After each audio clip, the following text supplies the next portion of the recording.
Shelf life. What's going on? My work enables you to truly understand narcissists, the narcissistic dynamic, and understand more about yourself. As a consequence of the number of years of knowing what I am, but also recognizing my kind and the people that we prey upon, I have been able to accumulate all of this advanced knowledge and then convey it to you in a manner that aids your understanding. It is my concepts that give you the added insight, unlike anybody else. And whilst there are many others that talk about narcissism, the vast majority of them just regurgitate information that they've found elsewhere. And indeed, more and more I see that they utilize my terminology, and there are those which simply copy me because they don't understand it fully themselves, and they turn to the material that I provide, which gives you the added insight. The detailed lexicon of schools of narcissists that I have created has generated fundamental understanding, so many light bulbs coming on for people. Take this, for example, an email received from one of my clients that I consulted with only yesterday. Dear HG, after reflecting on this morning's advices, I want to express how grateful I am for your insight and strong encouragement to achieve no contact. Your knowledge is invaluable to me because every other expert on narcissism, while helpful in some ways, never fully resonated with my situation. I would try to see my husband as the covert narcissist, but he never asks for pity or cries about his idyllic childhood. Also, he seems easygoing and not at all jealous. Until I heard your description of the upper mid-range elite narcissist, I thought, maybe I'm the narcissist. I'm jealous. I'm getting mad about the affairs. I'm acting insane and following his every move on GPS like a control freak. By taking the narc detector, you provided the most accurate description of who and what he is, and there is no doubt in my mind now that I have to get out. That client goes on with further praise, but the point there is that she only gained insight and understanding as a consequence of the forensic accuracy of my classification of the schools of narcissist. That's not something you get anywhere else. And so it is similarly with regard to aspects of the narcissistic dynamic. Too often, there are those individuals who claim to know about narcissism, and all they do is regurgitate the standard dynamic of seduction, idealization, devaluation, and then the discard. They don't understand that there are other intricacies amongst that dynamic, and that isn't the only one.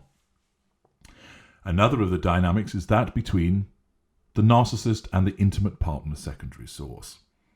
And when I first wrote about this many years ago, I remember one of my first clients that came to me, a school psychologist no less, who explained to me that she'd always looked at other material and it didn't resonate with her in terms of actual understanding, it as commenting on the type of dynamic that she had experienced. Sections of it made sense, but it wasn't on the money. And then she came across my descriptions of the dynamic between the narcissist and the intimate partner secondary source. And she said, all of a sudden, it made sense. And again, that is another aspect of my expertise, and there are so many of them, that brings that enlightenment for you. The intimate partner secondary source is something whereby other commentators talk about the standard cycle of the narcissist being idealization, then devaluation, and the discard or disengagement as I prefer, followed up by hoovering. This is just one dynamic of many.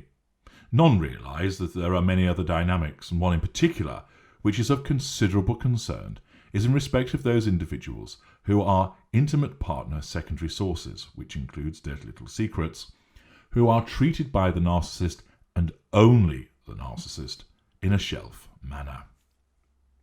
Making sense of this interaction and what is going to happen to you within the wheels within wheels situation of a narcissist fuel matrix is not addressed anywhere else. For those of you who are in, or believe that you are in, a shelf scenario where you feel that you are picked up and put down, treated like an afterthought, seen as a side piece, having the role of the other man or the other woman, a mistress or booty call, then you need to understand shelf life, what is going on. This details a series of scenarios concerning you as an intimate partner secondary source and the narcissist, which includes what will happen to you. Will you always be treated in a shelf manner? Will you become the candidate intimate partner secondary source? And if so, in what circumstances? Will you ever become the intimate partner primary source? And if so, in what circumstances? Why are you not becoming the candidate intimate partner secondary source? Who else might be in the fuel matrix? What is happening with you when there is an intimate partner primary source who is already in place? What happens with you should the intimate partner primary source escape? What happens with you if the narcissist disengages from the intimate partner primary source? Could there be other intimate partner secondary sources in the picture? How to know and what this means? What if there is no visible intimate partner primary source? Why are you then not being made into the intimate partner primary source? Through detailed scenarios set out through audio files, I provide you with accurate insight so that you can understand shelf life, enabling you to make informed decisions with regard to your next steps and gain answers to everything you wanted to know about life on the shelf. This often overlooked and neglected aspect means that intimate partner secondary sources find themselves on the outside, often without reassuring information to help them understand what they're really dealing with.